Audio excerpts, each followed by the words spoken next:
प्रमाणावर नुकसान झालंय, शेतीचंही नुकसान झालेलं आहे. आणि अशा या आसमानी संकटात महाराष्ट्र शासनचे सुलतान मात्र झोपलेले आहेत. त्यामुळे महाराष्ट्रावर हे आसमानी आणि सुलतानी संकट एकत्रित स्वरूपाचं आलंय. आणि यामध्ये सरकार म्हणून, सरकारला आपण मायबाप सरकार म्हणतो, आणि मायबाप सरकार जेव्हा आपल्या कर्तव्याच्या जबाबदारीच्या अनुषंगाने वागत नाही तेव्हा सुलतानी हा शब्द हा उपरोधक नसून हा वस्तुस्थितीजन्य आहे.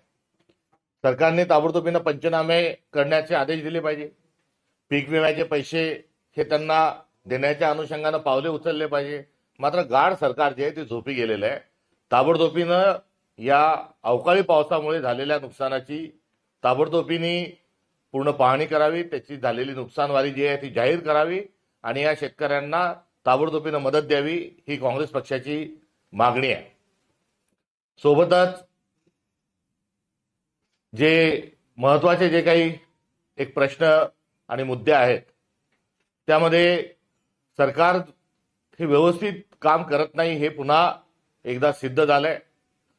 लाडक्या बहिणीचे पैसे देण्याकरता जे संविधानिक आदिवासींच्या मागासवर्गीयांच्या तरतुदी ज्या आहेत त्या संविधानिक स्वरूपाच्या, ज्याला कोणी हात लावू शकत नाही, ज्या मॅन्डेटरी आहेत, अशा सामाजिक न्याय विभाग असेल, आदिवासी विभाग असेल, ओबीसी विभाग असेल, यांच्या अधिकाराच्या पैशावर डल्ला मारण्याचं काम हे वित्त विभागाने केलेलं आहे.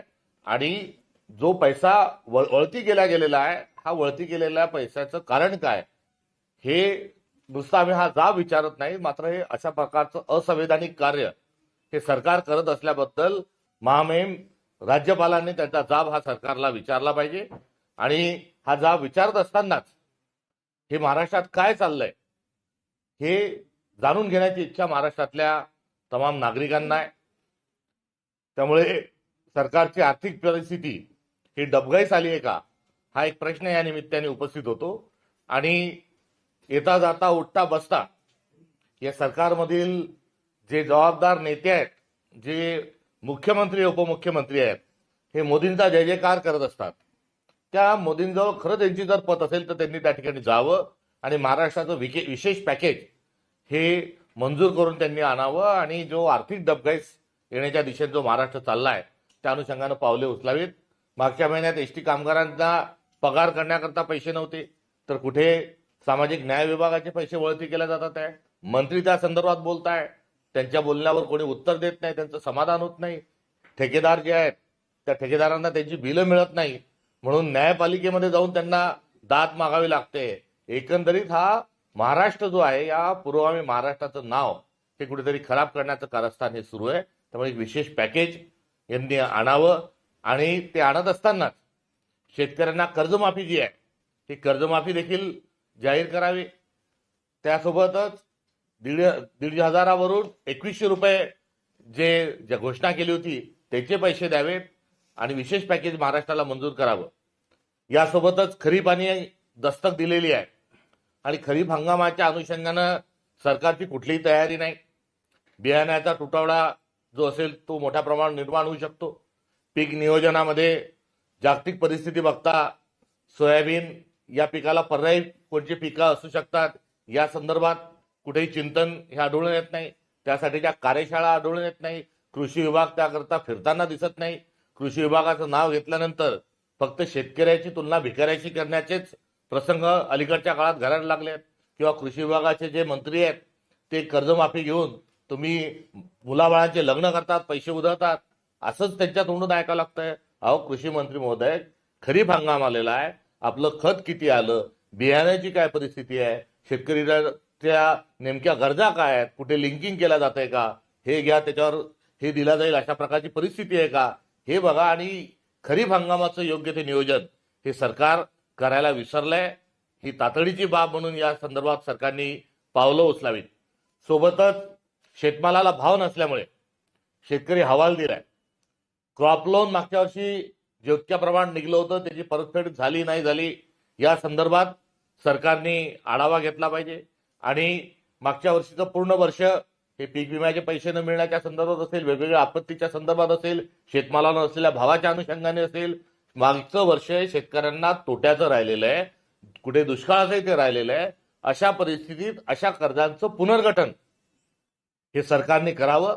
अन्यथा पुढच्या वेळेस खरीप हंगामामध्ये कर्ज वाटपामध्ये फार मोठ्या गंभीर एक समस्या आणि एक कोंडी ही निर्माण झालेली आहे. आणि ही कोंडी सरकारने जर मोकळी केली नाही, जर कोंडी फोडली नाही, तर नाईलाजाने शेतकऱ्यांना हे सावकाराकडे जावं लागेल.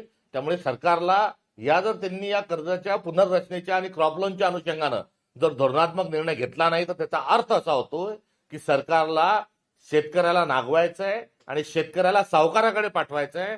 म्हणून हे पुनर्गठन करत नाही, असा त्यातला हा थेट स्वरूपाचा संदेश आहे. या महाराष्ट्राच्या समस्यासोबतच राष्ट्रीय स्तरावर काँग्रेस पक्ष हा सरकारच्या सोबत होता. लष्कराच्या पाठीशी देखील काँग्रेस पक्ष उभा होता. आणि यातून ऑपरेशन जे सिंदूर झालं, त्या ऑपरेशन सिंदूरच्या अनुषंगानं लष्कराचं अभिनंदन देखील आम्ही केलेलं आहे. आणि या लष्कराच्या शौर्याला काँग्रेस पक्ष आणि महाराष्ट्र प्रदेश काँग्रेस कमिटी ही सलाम करते. आणि यासोबतच आपल्या देशात दहशतवादाच्या हल्ल्यात आणि परकीय आक्रमणामध्ये आतापर्यंत खूप बलिदान आपल्या देशाने बघितलेले आहेत. या सर्व बलिदानांची पहलगाम, त्यानंतरचं सिंदूर ऑपरेशन, ते थेट महात्मा गांधींच्या हत्येपर्यंतच्या सर्व दहशतवादाचा आणि परकीय आक्रमणाचा जो एकूण इतिहास आहे, या इतिहासाला नतमस्तक होण्याच्या अनुषंगानं जरा याद करो कुर्बानी या शीर्षकाखाली आम्ही तिरंगा यात्रेचं 21 मे राजीव गांधींच्या शहादत दिनाच्या दिवशी आम्ही या राष्ट्रप्रेमाच्या आणि लष्कराचं अभिनंदन करत असताना आणि आपल्या वीर जवानांना आणि बलिदान ज्यांनी या देशाला दिलंय आणि आतंकवादी हल्ल्यात ज्यांचा मृत्यू झालाय, या सर्वांना अभिवादन करण्याकरता 21 मे रोजी महाराष्ट्रातल्या प्रत्येक जिल्हा काँग्रेस कमिटी या तिरंगा यात्रा या जरा याद करू कुर्बानी अनुषंगानं या वीरांना आणि बलिदानात्यांना श्रद्धांजली अर्पित करण्याकरता तशा प्रकारचा कार्यक्रम देखील आयोजित केला जाणार आहे. शेतकऱ्यांना म्हटलं आपण जे फळबाग घेतात शेतकरी त्यांना तो मोठा फटका आहे. मदतीसाठी काही पावलं उचलताना दिसत नाहीये. या आधी पण जे शेतकऱ्यांसाठी कर्जमुक्ती करण्याचं सांगितलं जातं, सांगितलं की आम्ही कुठंच म्हटलं नव्हतं. त्यामुळे शेतकरी कुठेतरी वाऱ्यावर आहे. कर्जमाफीचा प्रश्न मंत्र्यांना विचारल्यावर ते म्हणतात की कोणी सांगितलं होतं. हा उलटा चोर कोतवाल को डाटे असं शासनाचं वर्तन आपण बघितलं.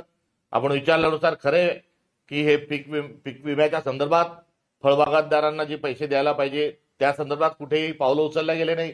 सरकारने जे सुमोटो स्वतः मदत केली पाहिजे तसेही सरकार करायला तयार नाही. करिता आम्ही हे संकट आसमानी आणि सुलतानी असल्याचं सांगितलंय. या आपल्या प्रश्नाला जोडत असताना अजून एक मुद्दा, गंभीर मुद्दा आपल्या समोर मांडला पाहिजे की पीक विमा योजना, 1 रुपयाची पीक विमा योजना, म्हणजे ती काही 1 रुपयात नव्हती, ती 1 रुपयाची टोकन अमाऊंट होती. आणि यासोबत मॅचिंग ग्रँट जी आहे ही राज्य सरकार मोठ्या प्रमाणावर प्रीमियम त्याचा भरत होता.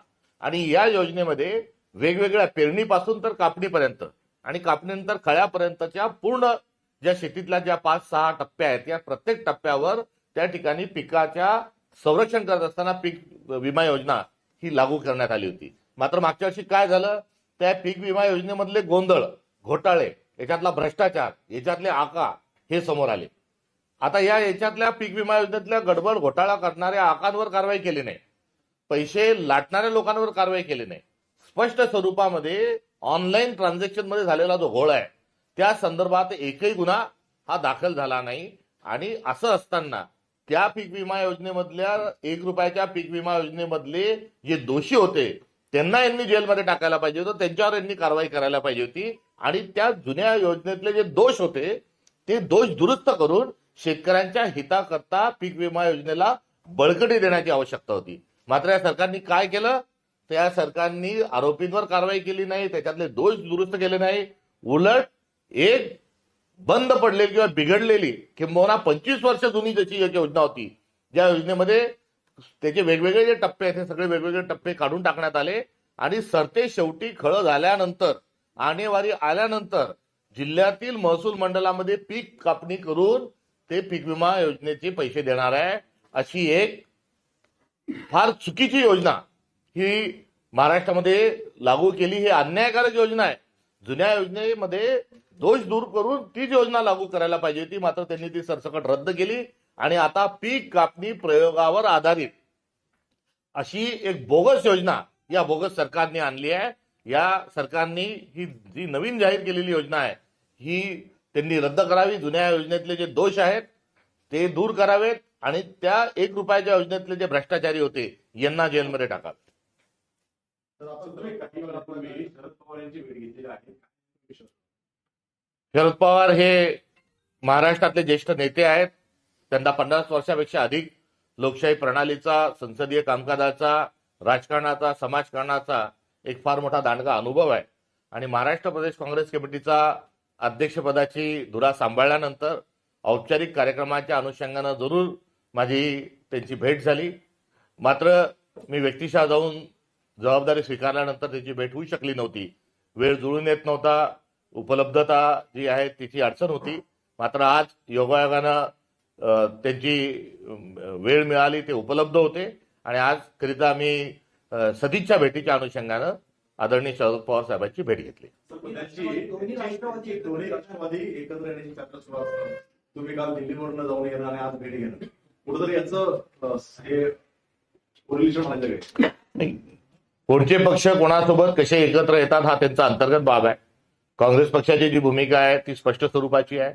भाजप हे लोकशाही आणि संविधानाच्या विरोधात आहे आणि भाजप हे मुळात शिवशाहू फुले आंबेडकर अर्थात संविधानाच्या विचाराच्या विरोधात असल्याने आणि लोकशाहीच्या विचाराच्या विरोधात असल्यामुळे त्या विचाराच्या विरोधात लढणाऱ्या सर्वांसोबत आम्ही आगामी काळात राहू, ही काँग्रेस पक्षाची भूमिका आहे. त्यामुळे इतर पक्षात काय चाललंय या संदर्भात बोलणं हे घाई केल्यासारखं होईल. काही चर्चा झाली का याच्यावरती की शरद पवार यांची काय भूमिका? माझ्या भेटीची जी पार्श्वभूमी होती, मी प्रांताध्यक्ष या नात्यानं माझी निवड झाल्यानंतर जो एक भेट घेण्याचं माझं जे एक जो शिष्टाचार होता आणि यासोबतच एक कार्यकर्ता या नात्यानं एक महत्वपूर्ण जबाबदारी आल्यानंतर महाराष्ट्राच्या एक परिपक्व नेत्यांना भेटणं ही जी माझी जबाबदारी होती आणि जी माझी भावना होती त्या अनुषंगानं आज मी त्यांची भेट घेतलेली आहे. काल तुमची दिल्लीत बैठक झाली सगळ्या नेत्यांची, या संदर्भात काही दिल्लीत चर्चा झाली का? पक्षासंदर्भात काही चर्चा झाली? काल देशभरातल्या सर्व प्रदेश काँग्रेस कमिट्यांच्या नेत्यांसोबत, प्रांताध्यक्ष आणि संबंधित नेत्यांच्या सोबत देशभरातल्या सर्व विविध प्रदेश कमिट्या ज्या आहेत त्यांची पक्षश्रेष्ठीच्या सोबत चर्चा होत आहे. गतकाळामध्ये लढाई आणि भारत पाकिस्तान याच्यातील तलाव बघता अशा बैठका रद्द करण्यात आल्या होत्या. महाराष्ट्राला खरं तर मागच्या आठवड्यातच तशा प्रकारची बैठक लागली होती. मात्र भारत पाकिस्तानमधील तणाव आणि ऑपरेशन सिंधूर या पार्श्वभूमीवर रद्द करण्यात आली होती. मात्र काल ती रद्द झालेली बैठक ही रिशेड्यूल होऊन काल आदरणीय पक्षाध्यक्ष मल्लिकार्जुन खरगे साहेब, आमचे नेते राहुल गांधीजी, संघटनेचे प्रभारी वेणुगोपालजी या दिल्लीतील पक्षश्रेष्ठींनी महाराष्ट्राच्या प्रदेश काँग्रेस कमिटीच्या कामाचा आढावा घेतला. त्यामध्ये प्रभारी रमेश चेन्नीथलाजी आणि एआयसीसीचे जे महाराष्ट्रात कार्यरत सचिव आणि सोबतच प्रांताध्यक्ष नात्याने मी आणि माझ्या समवेत आमच्या दोन्ही सभागृहाचे आदरणीय नेते श्रीयुत विजय वडेट्टीवारजी आणि सतीश पाटील साहेब एवढ्या लोकांची बैठक संपन्न झाली. गत काळामध्ये महाराष्ट्र प्रदेश काँग्रेस कमिटीने माझा प्रभार घेतल्यानंतर काय कामं केले त्याचा अहवाल त्यांना त्या ठिकाणी सुपूर्द केला. भविष्यामध्ये काय नियोजन आहे त्या संदर्भात देखील त्यांना आम्ही आमची जी काही प्रस्ताव होता तो सादर केला आणि या सर्व कामावर त्यांनी समाधान व्यक्त करत असताना पुढील कामाकरता शुभेच्छा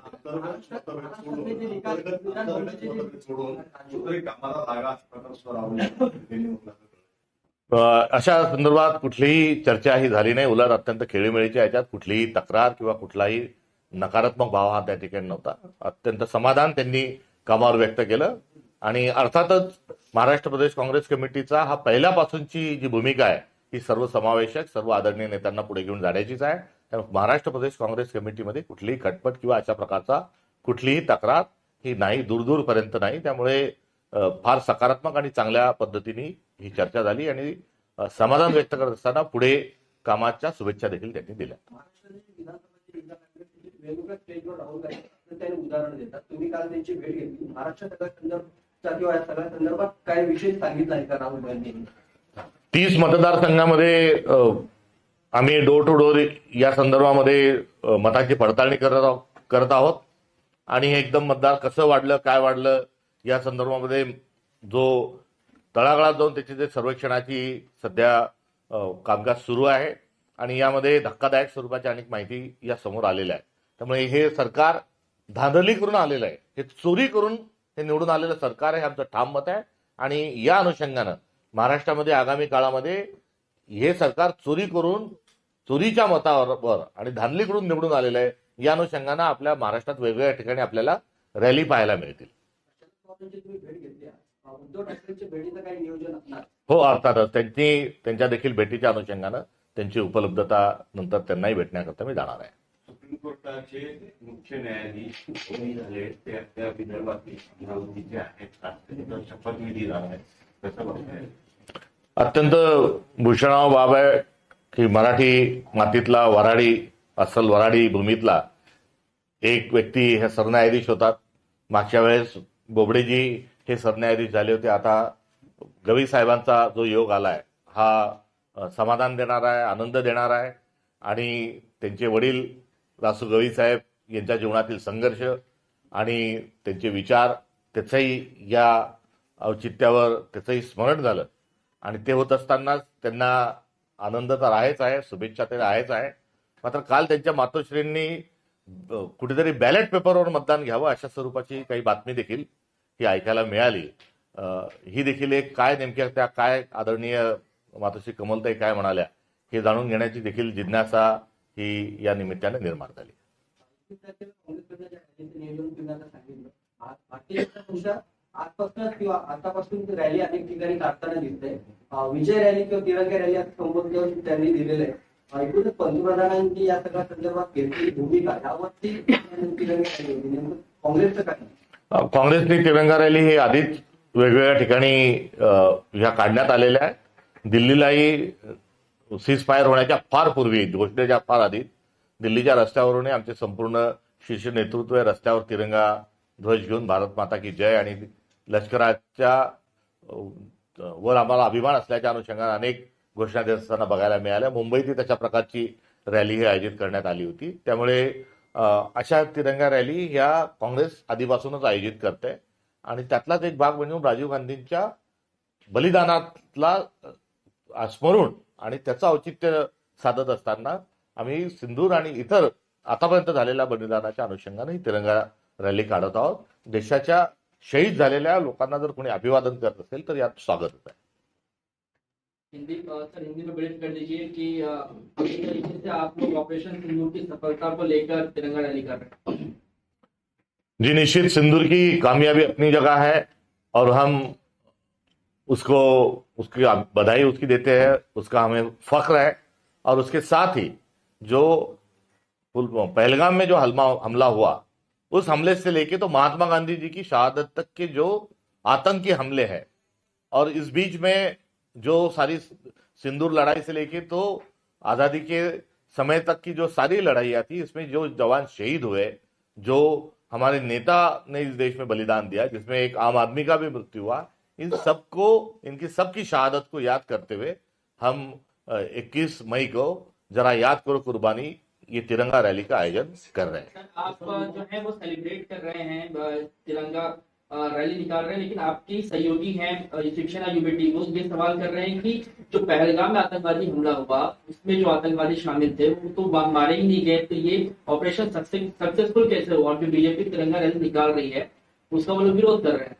देखो, लड़ाई को लेके बहुत सारे सवाल हैं और इन सवालों का जवाब देश की जनता जानना चाहती है और उनको मिलना चाहिए. क्योंकि जब कठिन समय था, कठिन प्रसंग था, तो सारे नागरिकों ने, सारे दलों ने इकट्ठा आकर सरकार के पीछे खड़े रहने की आवश्यकता थी. बहरहाल अब सीज फायर होने के बाद इस देश की जनता को जानने का अधिकार है. जो गरिमा में है, जो सभ्यता में है, जो प्रोटोकॉल में है, वो सारी चीजें सामने आना चाहिए, मगर वो नहीं आ रही है. ये भी बताना जरूरी है कि क्या शिमला करार का आपने भंग कर दिया? क्योंकि सीज फायर का अनाउंसमेंट रात को 8 बजे हमारे प्राइम मिनिस्टर जो लगातार करते आते हैं, हर उनकी जो घोषणा है उसी प्रकार से उस दिन कहे थे तो और अच्छा होता. मगर यहां ने तो 7 समुंदर पार किसी ने, अमेरिका ने उसकी जो घोषणा की, तो उनका क्या रिश्ता है, उनको क्या अधिकार है, उनको किसने अधिकार दिया है? ऐसे तमाम सवाल जो है वो खड़े हैं। 300 किलोमीटर अंदर कैसे दहशतवादी आए, 300 किलोमीटर वापस कैसे गए, क्यों पकड़े नहीं गए? तो ये तमाम जो सवाल है, ये सवालों का जवाब सरकार ने देना चाहिए और उसको राष्ट्र हित में देना चाहिए। इसमें तू मैं की कोई गुंजाइश नहीं और कोई आवश्यकता नहीं। सभी लोग राष्ट्रभक्त है, और राष्ट्रभक्त यदि सरकार भी अपने आप को कहती है तो उनका भी ये फर्ज होता है कि ये सारी जानकारी वो जनता के बीच वो साझा करे, जो सुरक्षा के बीच में नहीं, ऐसी सारी जानकारी दे। और इसको लेकर हमारे लोकसभा और राज्यसभा के दोनों हमारे जो नेता है, उन्होंने पहले भी चिट्ठी लिखी थी कि देश एक इंटरनेशनली और नेशनली एक संदेश जाना चाहिए कि हम सब एक है, इसलिए एक अधिवेशन बुलाया जाए। मगर बहरहाल तब वो बुलाया नहीं गया। अभी जो है, अभी भी मांग की कि ऑपरेशन सिंदूर की कामयाबी के बाद और सीज फायर जो है इसकी घोषणा हुई। अब इसकी घोषणा किसने की, ये अपने आप में एक बड़ा सवाल है, मगर उसकी कोई राजनीतिक यहाँ माध्यमों के माध्यम से करना उचित नहीं है। मगर पार्लियामेंट में इस चीज का बहस नहीं तो इसकी जानकारी और उस पर एक डिस्कशन होना जरूरी है, और उसके लिए दोनों दलों ने उस प्रकार से रिक्वेस्ट की है। मगर मुझे ताज्जुब है कि इस प्रकार से जो मांग होती है इस पर प्राइम मिनिस्टर चुप्पी क्यों साधे, मुझे पता नहीं। जो ऑल पार्टी मीटिंग हुई, और दोनों ऑल पार्टी मीटिंग में भी प्राइम मिनिस्टर उसमें शरीक नहीं हुए।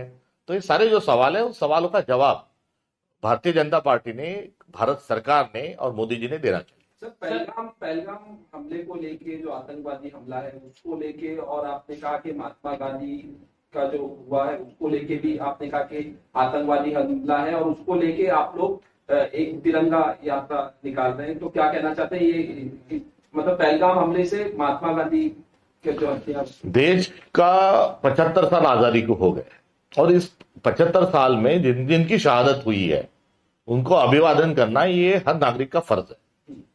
सर, एक तरफ तिरंगा रैली को काउंटर करने के लिए ये जो ये कोई तिरंगा लेकर कोई चलता है तो उसमें खुशी की बात है, और कांग्रेस ने तिरंगा ये पहले ही उठाकर वो सिंदूर को से ले के ऑपरेशन को लेकर सीज फायर से पहले ही तिरंगा रैली निकालना शुरू कर दिया है।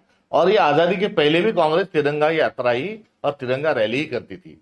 हाँ, ये बात अलग है कि कुछ लोगों को तिरंगे से परहेज था। 2002 तक कुछ संस्था ऐसी ही कि वो तिरंगा लहराना भी पसंद नहीं करती थी। अब वो विचार के लोग यदि तिरंगा लेके घूमते हैं तो मैं उनको बधाई देता हूँ। लेकिन आपके सहयोगी ये आरोप लगा रहे हैं कि तिरंगा रैली निकालकर बीजेपी जो है वो श्रेय लेने का काम कर रही है। आप इस बात से सहमति रखते हैं? देखो, ये जो सिंदूर और ये सारा जो मामला हुआ उसमें कांग्रेस की भूमिका सरकार के साथ थी, लश्कर के साथ थी, और जो संगीन सवाल जो खड़े हैं उसका जवाब सरकार ने देना चाहिए। सर, इन दिनों जब शरद पवार और अजित पवार के एक साथ फिर आने की चर्चा तेज है, आपकी मुलाकात हुई है, क्या लगता है सर कि भविष्य में शरद पवार और अजित पवार एक बार फिर साथ आ सकते हैं क्या, और कांग्रेस का क्या रुख रहेगा उसका? मैं प्रांताध्यक्ष होने के बाद मैं एक जो प्रोटोकॉल होता है उसके तहत, एक सीनियर लीडर है उसके तहत उनको मिलने गया था। कोई ये राजनीतिक मुलाकात नहीं थी। लेकिन अगर साथ आते हैं दोनों, अजित पवार और शरद पवार, के बारे में क्या तो साथ होगी? वो यथावकाश उस पर बात करना ठीक रहेगा।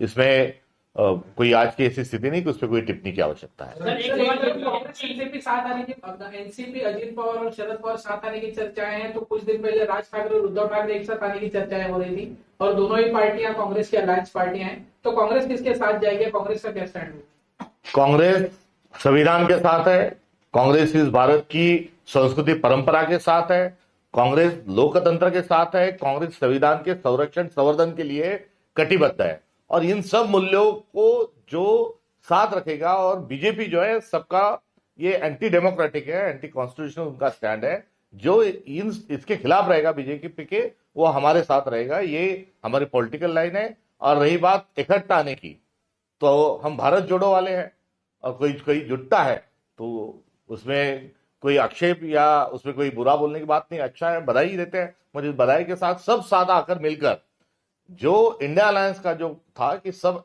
बीजेपी जो गणतंत्र का जो गला घोट रही है उसके खिलाफ में खड़े रहने की जो आवश्यकता है, इकट्ठा आकर यदि वो सब लोग इकट्ठा आकर इंडिया अलायंस की ताकत बढ़ाते हैं तो उसमें उसका स्वागत है। सर, बीएसएफ जवान के वतन वापसी पर क्या कहेंगे? बीएसएफ का एक जवान पाकिस्तान के कब्जे में था ऑपरेशन सिंदूर से पहले, लेकिन अब एक कूटनीतिक जीत मानी जा रही है, वो वापस जो है भारत को सौंपा गया, उसको लेकर क्या कहेंगे? तो शिमला करार जो है तो शिमला करार में इस प्रकार की तमाम जो चीजें थी उसमें उसके साथ हमारा एग्रीमेंट हुआ था, समझौता हुआ था। उस समझौते के तहत छूटे हैं या अन्य किसी तरह से छूटे, ये हम सरकार से विनम्रता से पूछना चाहते हैं। और ये पूछते समय ये वहां अमेरिका में सीज फायर कैसे होता है, तो उस वक्त आपका शिमला समझौता नहीं था क्या? तो इस प्रकार से इस चीज के तरफ हमने साक्षी भाव से और राष्ट्रीय भूमिका से देखना सर, चाहिए। ट्रंप ने कहा है कि सीज फायर की वजह है कि उन्होंने कहा था दोनों देशों से व्यापार बंद कर देंगे अगर युद्ध नहीं रोका गया, लेकिन प्रधानमंत्री कहते हैं कि पाकिस्तान ने हमसे रिक्वेस्ट की थी, पाकिस्तान ने पहले संपर्क किया, इसके लिए सीज फायर रोका गया। या भारत के प्राइम मिनिस्टर क्या बोलते हैं और अमेरिका पाकिस्तान के क्या बोलते हैं, इनके दोनों कॉन्ट्राडिक्टरी स्टेटमेंट यदि होते हैं तो हम समझ सकते हैं। मगर भारत और अमेरिका के दोनों के चीफ का यदि कॉन्ट्राडिक्टरी यदि स्टेटमेंट आता है तो समझ से परे है। और ट्रंप जी ने जो बात की है वो सबके सामने है। यदि उन्होंने व्यापार के नाम के धमकाकर इस प्रकार से जो बात करते हैं तो ये भारत का अपमान है। और ये सभी चीजों का जो जवाब है ये सरकार ने देना चाहिए। वो सवाल क्यों नहीं दे रही है, ये बड़ा एक सवाल खड़ा होता है। मध्य प्रदेश के मिनिस्टर हैं, उन्होंने कर्नल सोफिया कुरैशी को लेकर विवादित बयान दिया है। बीजेपी के अगर कोई बड़े नेता जो कि मंत्री पद पर भी हैं इस तरह की बातें करते तो उसे कांग्रेस इस प्रकार से बयानबाजी करना वास्तव में ये राष्ट्रीय मुद्दा है और मैं औसतम इस प्रकार से शब्दों का चयन नहीं करता हूं।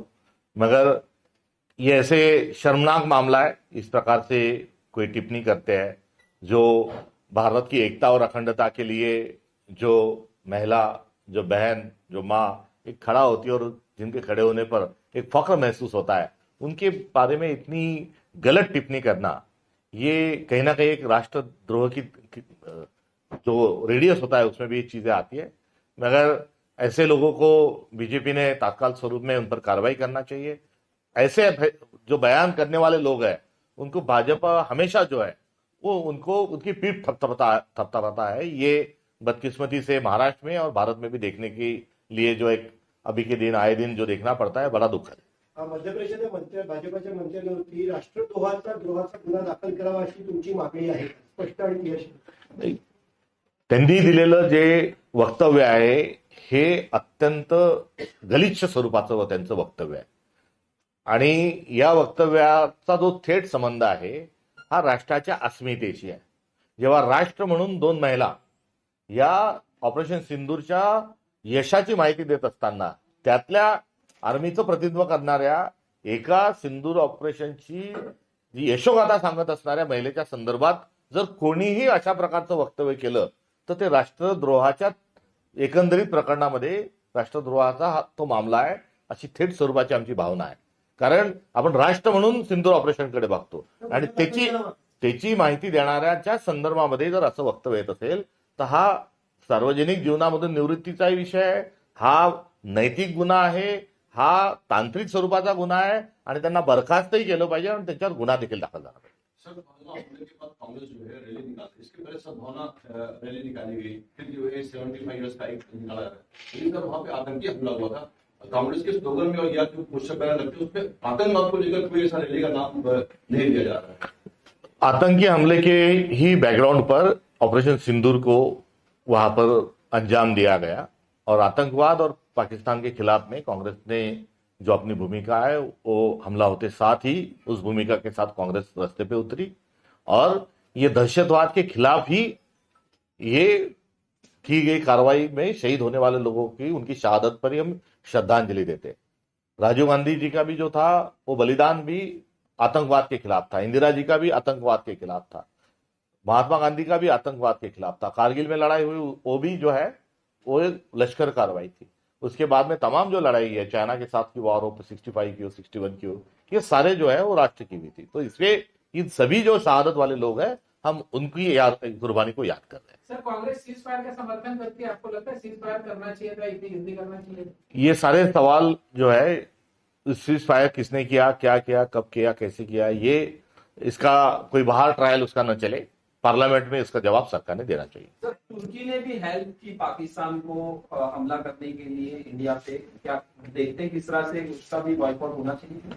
देखो ये तमाम चीजें इसमें है और तमाम चीजें जब चलती है तो इसमें सरकार ने जिम्मेदारी के साथ इसका जवाब देना चाहिए क्योंकि ये राष्ट्र का मामला है हमारे साथ कौन कौन खड़ा था, हमको किस किस ने मदद की, कौन से, क्योंकि बहुत सारे देशों में इस 11 साल के दरमियान हमारे प्राइम मिनिस्टर जाते हुए हमने देखे, बहुत सारे के साथ एग्रीमेंट होता हुआ भी दिखा, और वो बहुत सारे उनके दोस्ताना संबंध है बहुत सारे अध्यक्ष के साथ, ये भी हमने देखा सुना।